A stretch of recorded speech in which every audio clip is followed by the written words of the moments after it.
Hello everybody, I'm back with another video and we'll be moving through these stones pretty quickly because I have a lot to share.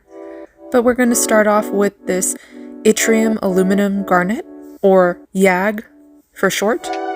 This beautiful bright lime green yellow variation has been very popular for the last year among us gem cutters, and it has a really great UV light reaction where it glows. And this piece was cut for a client in the design Square Chiggies 2 by Marco Voltolini. This is a about 9.5 millimeter piece, and we are redoing this client's wedding band. So we have a silver bezel ring in the works, so it's going to look really great when it's all set. And I wanted to share two natural stones that I cut this month. We are cutting two tourmalines. These are natural unheated pieces, and we are cutting them in Scott Labore's design Ottawa. This lovely pink piece ended up being at around 0.9 carats, so pretty close to 1 carat, and the design just makes this material look so good.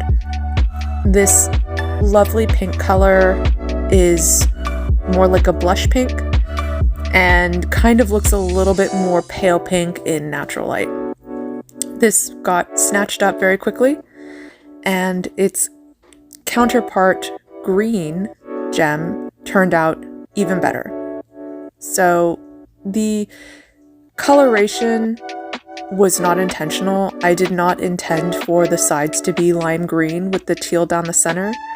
That is just part of Tourmaline. It has different axes with different sorts of pleo or dichroism, and that is how that happened, and it just turned out so unique and beautiful, and this got snatched up very quickly.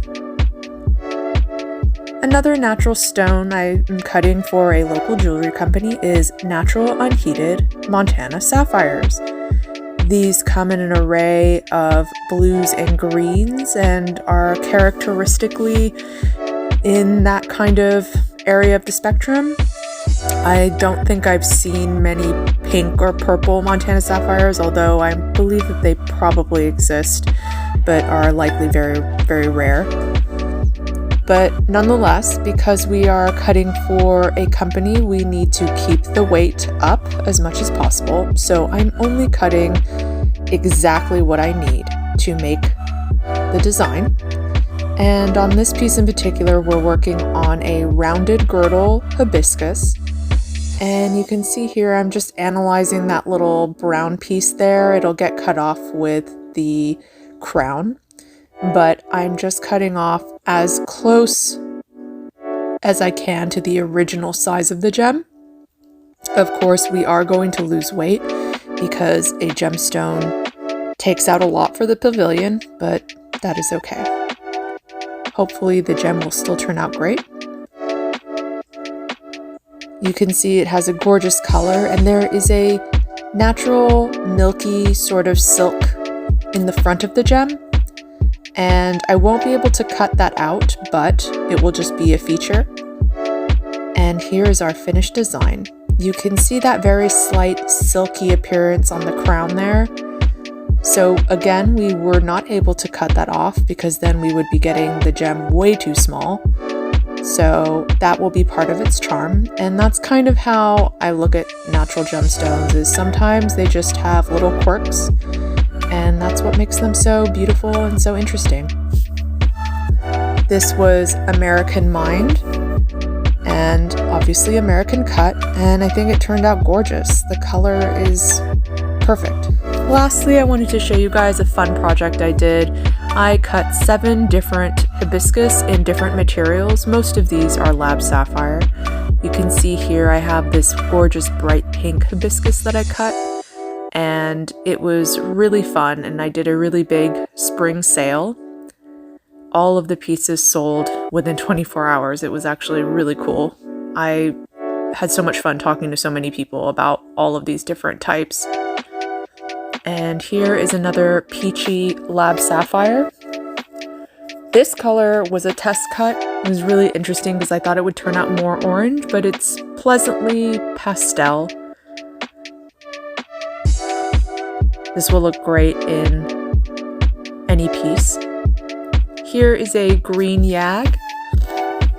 This green YAG came in my rounded hibiscus cut, and there were some natural inclusions, as you can see in the back there, but the client got a huge discount because of it, so there was no need to sell that for a high price. This is also a new color that I was test cutting. It was originally supposed to be more silver gray, but it turned out more of a denim blue. And despite that, I was slightly disappointed it didn't turn out silver. I actually still really like this kind of jean blue that it turned out, and the client loved it too. Thank you guys so much for watching. Sorry that this video was not as slow-paced as my usual videos. I have just been so busy planning my wedding and working for this jewelry company in addition to also doing my own orders, so I've been really busy. But thank you guys so much for the support. I will have my next video up fairly soon, as I have just lots of stuff to share with you guys, including a lot more Montana sapphires. So I will see you guys on the next one. Have a good one.